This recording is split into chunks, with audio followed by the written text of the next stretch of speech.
Gastugla ina haingawe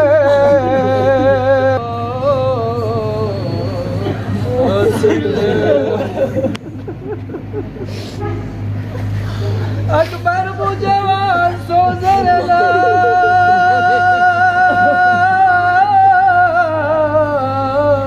Amamul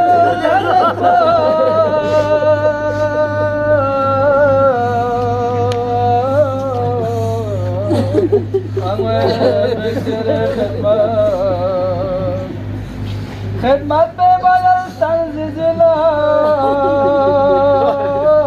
ارگز پیر بابا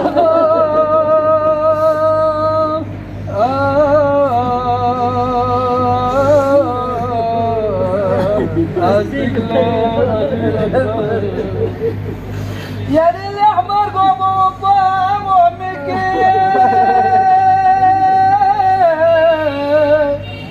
Gülzere da sarla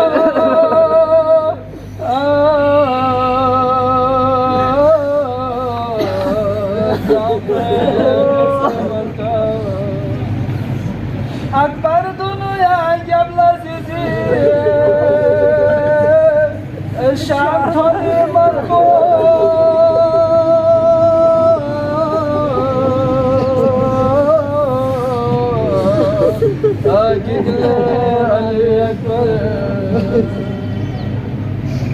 فاتحك معصودة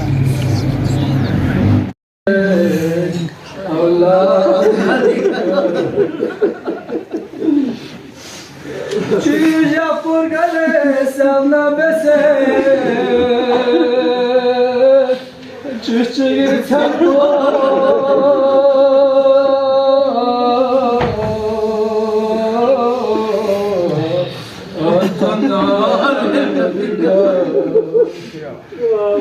Tanrı sose kore himayetim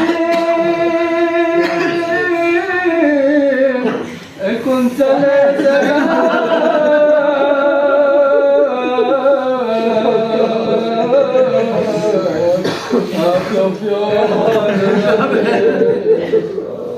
Ya belde sekure totengire düşman istose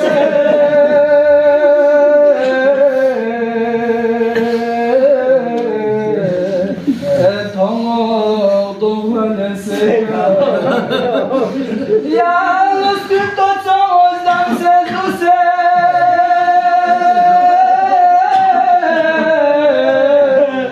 Köteniz güllar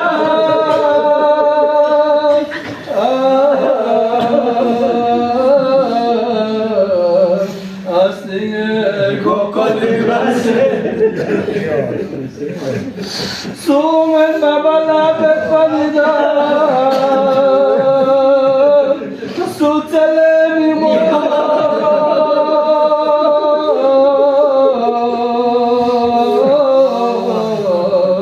Sortikle rüka Hadi yaşamı tempedik açı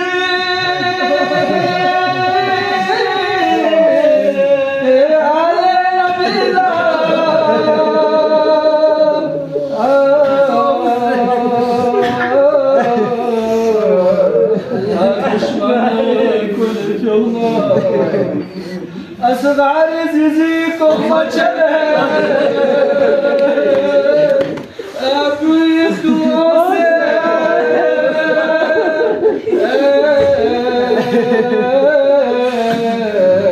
مكان فوق نشيكا